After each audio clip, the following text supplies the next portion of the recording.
મહીસાગર જિલ્લાના શિક્ષણ જગતમાં ખળભળાટ મચાવતો કિસ્સો સામે આવ્યો છે। લુણાવાડા તાલુકાની સુકાટીંબા પ્રાથમિક શાળામાં ફરજ બજાવતા શિક્ષક કમલેશ પટેલ પર સાથી મહિલા શિક્ષિકા સાથે જાતીય સતામણી કરવાનો ગંભીર આરોપ લાગ્યો છે। આ મહિલાએ શાળાના જિલ્લા શિક્ષણ અધિકારીને લેખિતમાં રજૂઆત કર્યા છતાં જ્યારે કોઈ કાર્યવાહી થઈ નહીં ત્યારે આખરે મહિલાએ લુણાવાડા મહિલા પોલીસ મથકે ફરિયાદ નોંધાવી છે। ફરિયાદ બાદ લંપટ શિક્ષક શાળામાંથી રજા લઈ ફરાર થઈ ગયો છે। હવે પોલીસે તેને પકડવા માટે તજવીજ હાથ ધરી છે। શાળાના શિક્ષક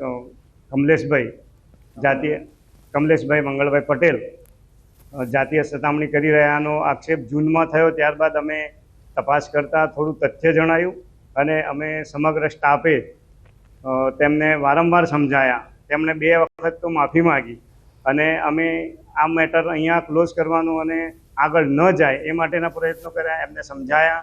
તેમ છતાં તેઓ એમની હરકતો ચાલુ રાખી। કોઠંબા તાલુકામાં આવેલ સુકાટીંબા પ્રાથમિક શાળામાં ટીચર તરીકે ફરજ બજાવતા કમલેશ કુમાર મંગળભાઈ પટેલ દ્વારા એમના જ સાથી મહિલા શિક્ષિકાને પ્રેમ સંબંધ બાંધવા માટે દબાણ કરવામાં આવી રહ્યું હતું। છેલ્લા 8 મહિનાથી આ શિક્ષક દ્વારા એમના સાથી મહિલા શિક્ષિકાને વારંવાર એમને હેરાન કરવામાં આવી રહ્યા હતા। અઠવાડિયા 10 દિવસ પૂર્વે શાળાના આચાર્યશ્રી દ્વારા રજૂઆત કરવામાં આવેલી હતી આ બાબતે, જે અન્વયે અમે તપાસ અધિકારી નિમી દીધેલ છે। અમારા ટીપીઓને એની વિધિવત તપાસ સોંપેલ છે। તેઓ દ્વારા સ્થળ તપાસ પણ કરવામાં આવેલ છે।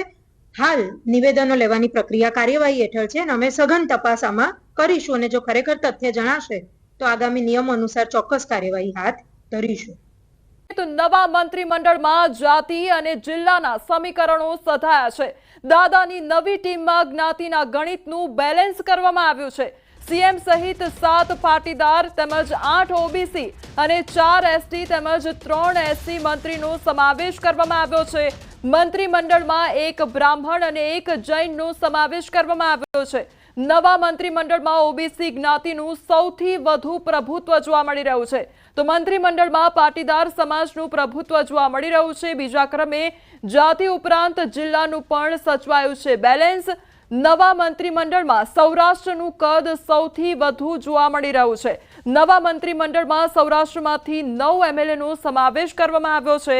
તો ઉત્તર ગુજરાતની વાત કરીએ તો ઉત્તર ગુજરાતમાંથી 3 મંત્રીઓનો સમાવેશ કરવામાં આવ્યો છે। દક્ષિણ ગુજરાતમાંથી 6, જ્યારે મધ્ય ગુજરાતમાંથી 5 અને કોંગ્રેસમાંથી આવેલા 1 નેતાનો સમાવેશ કરવામાં આવ્યો છે। કોંગ્રેસથી આવેલા 4 એમએલએ પૈકી ફક્ત 1નો જ સમાવેશ કરાયો છે। કેબિનેટમાં એક પણ મહિલાનો સમાવેશ કરવામાં આવ્યો નથી।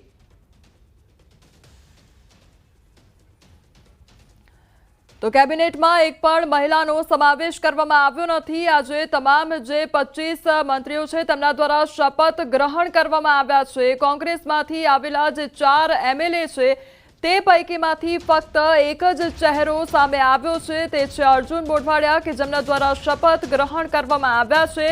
તો 26માંથી 3 એવા મંત્રી કે જેમને રાજ્ય કક્ષાનો હવાલો સોંપવામાં આવ્યો છે।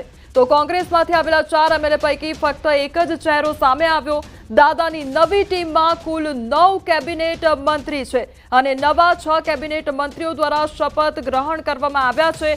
તો સીએમ અને 3 કેબિનેટ મંત્રીઓ હજુ પણ યથાવત છે।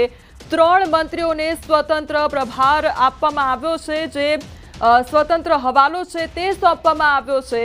તો દાદાની હવે દમદાર નવી ટીમ તૈયાર થઈ ચૂકી છે અને આ તમામ નામો અને તેમના દ્વારા આજે શપથ ગ્રહણ કરવામાં આવ્યા છે। આજે સાંજે કેબિનેટ બેઠક પણ મળવાની છે અને તેમાં ખાતાની ફાળવણી થઈ શકે છે તે પ્રકારની પણ સંભાવના સેવાઈ રહી છે। કોના ભાગે કયું ખાતું જાય છે તેને લઈને પણ હજુ અનેક સવાલો ઉદ્ભવી રહ્યા છે।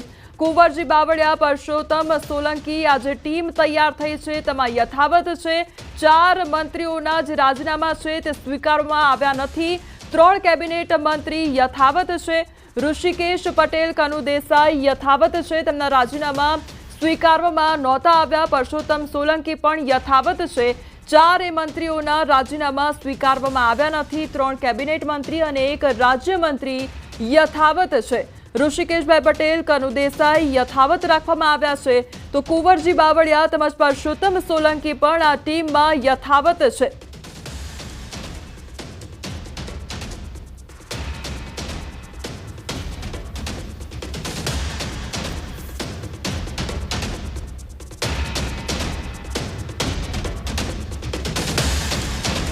તો આ તમામ એ તસવીરો કે જ્યારે શપથ ગ્રહણ કરવામાં આવ્યા હતા નાયબ મુખ્યમંત્રી તરીકે હર્ષ સંઘવી દ્વારા શપથ લેવામાં આવ્યા। જીતુ વાઘાણી, નરેશ પટેલ, અર્જુન મોઢવાડિયા, પ્રદ્યુમન વાજા અને રમણ સોલંકી કે જેમના દ્વારા કેબિનેટ મંત્રી તરીકે આજે શપથ ગ્રહણ કરવામાં આવ્યા છે અને સાંજના સમયગાળા દરમિયાન કેબિનેટ બેઠક પણ મળવાની છે અને તેમાં ખાતાની ફાળવણી થઈ શકે છે।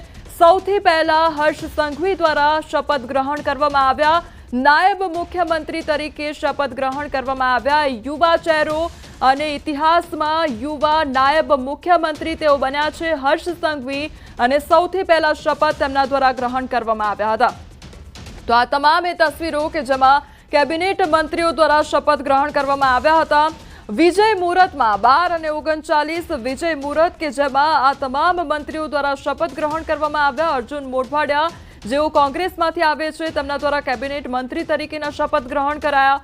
નરેશ પટેલ, પ્રદ્યુમન વાજા, જીતુભાઈ વાઘાણી તેમજ રમણ સોલંકી દ્વારા કેબિનેટ મંત્રી તરીકેના શપથ ગ્રહણ કરવામાં આવ્યા છે અને સાંજના સમયગાળા દરમિયાન જ્યારે કેબિનેટ બેઠક મળશે ત્યારે ખાતાની પણ ફાળવણી થઈ શકે છે તે પ્રકારનું અપડેટ સામે આવી રહ્યું છે, પરંતુ કોના ભાગે કયું ખાતું જાય છે તે પણ જોવાનું રહેશે।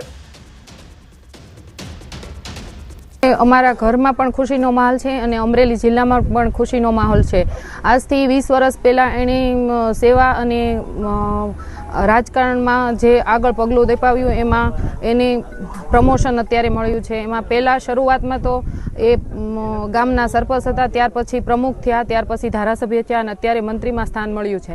ધારાસભ્ય સંકળાણો અને એને મંત્રી પદ આપ્યું ભૂપેન્દ્ર દાદાની સરકારે તે મેં ખૂબ અભિનંદન આપ્યો હતો મોદી સાહેબને, ભૂપેન્દ્ર પટેલ ખૂબ પ્રગતિ કરે, ખૂબ લોકોનો વિકાસ કરે એવી હું આશા રાખું છું।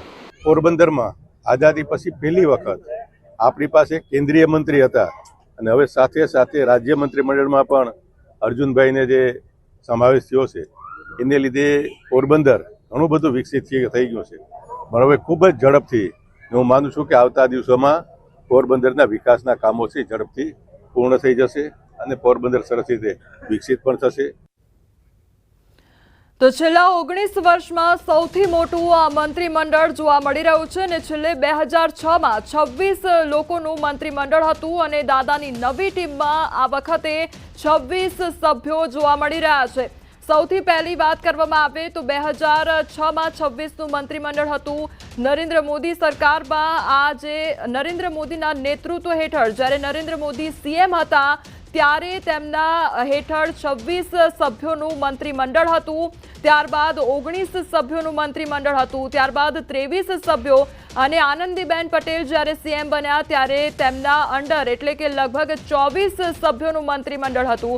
વિજય રૂપાણીની અંદર 25 સભ્યોનું મંત્રીમંડળ હતું।